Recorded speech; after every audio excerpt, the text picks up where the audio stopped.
আমি এখন শ্যামবাজার পাঁচমাথা মোড়ে দাঁড়িয়ে আছি। এখানে নেতাজি সুভাষচন্দ্রের যে স্ট্যাচুটি দেখছেন খুবই সুন্দর।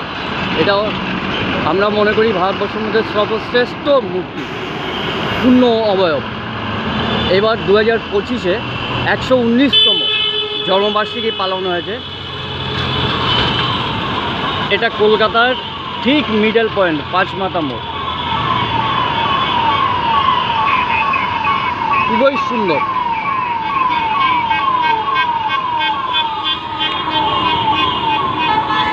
আঠারোশো 97 সনে নেতাজি সুভাষের জন্ম হয় উড়িষ্যার কটক শহরে। তখন ব্রিটিশ শাসন ছিল।